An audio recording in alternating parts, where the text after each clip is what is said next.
ایک واقعہ پیش کرنا چاہ رہا ہوں. امام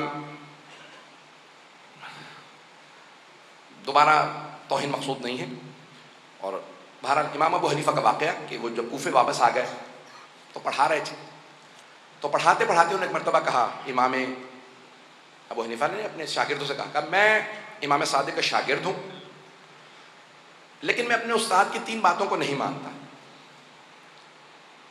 وہ کہتے ہیں کہ اللہ ہے لیکن نظر کبھی نہیں آئے گا. یہ کیسے ہو سکتا ہے؟ جو شے ہے وہ نظر آنی چاہیے. تو میرا عقیدہ یہ ہے، وہ یہ کہنے لگے ہم روز قیامت خدا کو دیکھ لیں گے. آج ابھی تک بہت سے مسلمانوں کا یہ عقیدہ ہے. کیوں؟ کیونکہ بزرگوں نے دے دیا.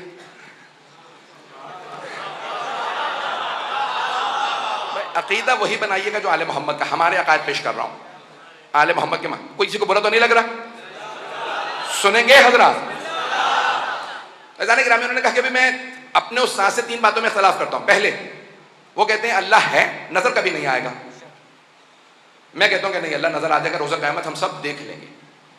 اور انہوں نے آیت پیش کی، وجوہ یومئذ ناظرہ الی ربہا ناظرہ. اس دن چہرے گھبرائے ہوئے ہوں گے اور اپنے رب کو دیکھ رہے ہوں گے. کا قرآن کی آیت ہے کہ لوگ چہرے اللہ کو دیکھ رہے ہوں گے. چھٹے امام سے پوچھا، مولا اس کی تفسیر کیا ہے؟ آیت ہے قرآن کی کہ اس دن چہرے پریشان ہوں گے، اپنے رب کو دیکھ رہے ہوں گے. کہ یہ ظاہری دیکھنا نہیں ہے، کہ یہاں دیکھنے سے مراد یہ ہے کہ اللہ کی رحمت کے منتظر ہوں گے. نہیں پہنچا سکا. آپ بھی کئی مرتبہ اپنے بزرگوں سے کہتے ہیں، جب میں پریشان ہوتا ہوں تو میں آپ ہی کی طرف دیکھتا ہوں یعنی میری امیدیں آپ سے ہوتی ہیں. کیا اس دن اللہ کو دیکھ نہیں رہے ہوں گے، اللہ سے امید لگائے بیٹھے ہوں گے، رحمت الہی کو دیکھ. پتہ نہیں لوگ ہیں یا نہیں. کیا اوروں سے نہ سمجھنا، ہم آل محمد سمجھائیں گے. آیتوں کا مفہوم کیا ہے؟ وارث سمجھا سکتا ہے. تو پہلا اعتراض کہ بھئی ہم روز قیامت اللہ کو دیکھ لیں گے. دوسرا اعتراض انہوں نے کیا، انہوں نے کہا کہ امام صادق علیہ السلام فرماتے ہیں کہ ہم اپنے افعال کے ذمہ دار خود ہی ہیں. ہم نیکی کریں تو ہمیں ثواب ملے گا، برائی کریں گناہ کریں تو عذاب ملے گا. یہ کیا بات ہوئی؟ ان اللہ علی کل شیء قدیر، قرآن کی آیت ہے. ہر چیز پہ وہ بھی آیت ہی پیش کر رہے ہیں. اللہ فرما رہا ہے کہ وہ ہر چیز پہ قدرت رکھتا ہے. جب وہ ہر چیز پہ قدرت رکھتا ہے تو جب میں گناہ کر رہا تھا مجھے روک سکتا تھا. اس نے مجھے قتل سے نہیں روکا، اس کا مطلب ہے وہ چاہتا تھا میں قتل کر دوں. تو اللہ چاہتا تھا اس لیے میں نے گناہ کیا. اب میں اپنے افعال کا ذمہ دار نہیں. بات واضح ہو رہی ہے؟ یہ خاموشی توجہ کی علامت ہے یا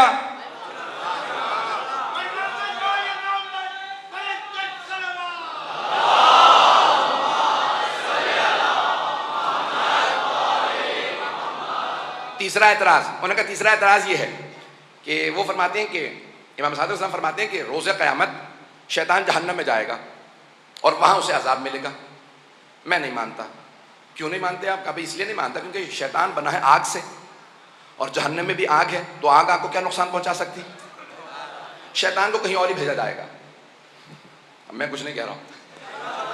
تو انہوں نے کہا شیطان جہنم میں نہیں جا سکتا کیونکہ آگ کو کیا نقصان پہنچائے گی. اب تک تو سب سن رہے تھے، اب شاگرد بیچارے آیتیں سن رہے تھے، سب کے سب confuse.com بنے ہوئے تھے. اتنے میں وہاں پہ امام صادق علیہ السلام کے ایک شاگرد موجود تھے، نام تھا بہلول دانا. انہوں نے ایک مٹی کا ڈھیلا اٹھا لیا اور اٹھا کے سر میں دے مارا. اچھا جیسے ڈھیلا سر میں لگا وہ چکرا کے ممبر سے نیچے اترا ہے. میں یہی کہوں گا اور تو کچھ نہیں. انہوں نے کہا میں نے خود اپنی آنکھوں سے دیکھا، یہ جو بہلول ہے نا اس نے مجھے پتھر مارا، پکڑو اسے. سارے شاگرد ان کے پیچھے. اب وہ بیچارے بوڑھے آدمی دوڑنے لگے گلیوں میں کوفے کی. سارے شاگرد ان کے پیچھے، وہ آگے آگے. اب کتنی دیر دوڑتے؟ اور ویسے بھی بیچارے کو بھاگنے دوڑنے کی عادت تو تھی نہیں. لوگ ہیں نہیں، بات پہنچ رہی ہے. تو کچھ ہی دیر میں شاگردوں انہوں نے پکڑ لیا اور سب پیٹنے لگے انہیں. جب مارنے لگے تو انہوں نے کہا کیا بات ہے، کیوں مار رہے ہو؟ کہا تم نے ہمارے استاد کو مارا. اب وہ اس حالت میں بھی جو امام کا شاگرد ہوتا کیسا ہوتا، اس حالت میں بھی پلٹ کے کہتے ہیں البینۃ علی المدعی پیغمبر نے فرمایا ہے کہ جو مدعی دعویٰ رکھنے والا وہ گواہ لے کے آتا پھر جرم ثابت ہوتا. جس کا میرے خلاف دعویٰ ذرا اسے تو لے کے آؤ. میں نے تم لوگوں کو تو نہیں مارا, جسے مارا ذرا اسے لے کے آؤ. وہ چاہ رہے تھے عدالت لگ جائے, جواب سب کے سامنے دو. پتہ نہیں بات پہنچ رہی ہے نہیں پہنچ رہی. تو انہوں نے کہا البینۃ علی المدعی, جس نے میرے خلاف دعویٰ کیا ذرا اسے لے آؤ. انہوں نے کہا بھی ٹھیک ہے قاضی کے پاس لے چلتے ہیں. انہیں پکڑا, گھسیٹنے لگے. سارا کوفہ جمع ہو گیا. کہا کیا ہوا؟ کہا امام ابو حنیفہ کا کیس ہے, عدالت میں جا رہا ہے. فوراً پہنچے. کہا کیا بات ہے؟ قاضی نے کہا لے کے آؤ, دعویٰ کرنے والا کون ہے, مدعی کون؟ کہا لے آ. کہا یہ دعویٰ رکھتے ہیں. کہا کیا معاملہ ہے؟ قاضی نے پوچھا. کہا بھئی اس نے مجھے پتھر مارا. قاضی نے فوراً سوال کیا بہولے لگانے سے, آپ نے پتھر مارا ہے؟ کہاں. کہا پتھر مارا ہے؟ کہاں. کہا اقرار تیسری دفعہ کرو کہ جانتے ہو سزا ہے. کہا ایک منٹ رک جاؤ, پہلے ذرا مجھے سوال کرنے دو. پتھر مارنے سے ہوا کیا ہے تمہیں؟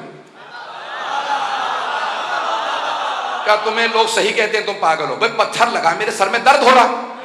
کہا اگر تو درد دکھا دے نا تو پھر مجھے سزا دلوا دے. اگر تو درد دکھا دے.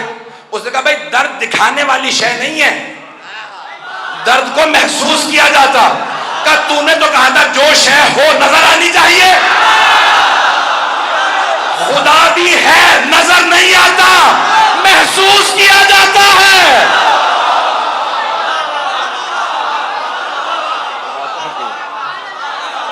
بات پہنچ گئی.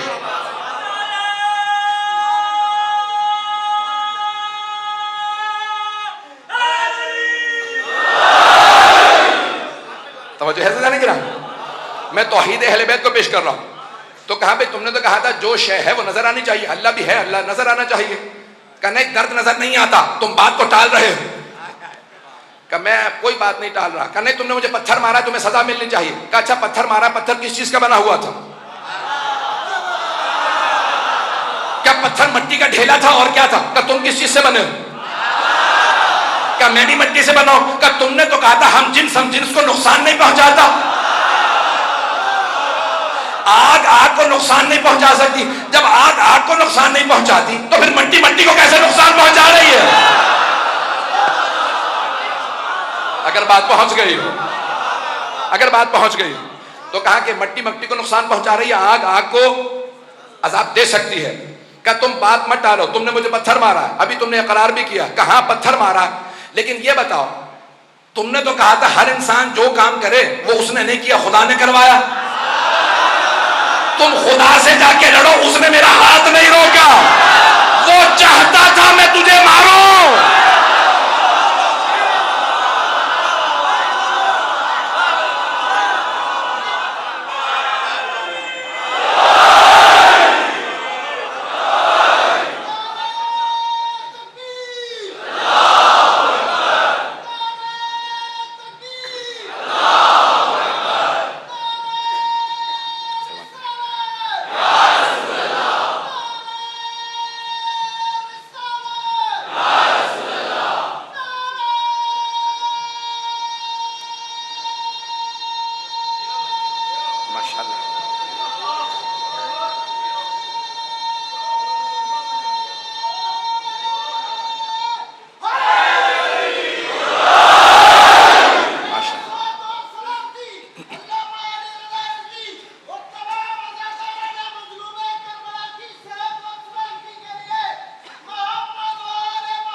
توجہ فرما رہے جانے کے راہ میں.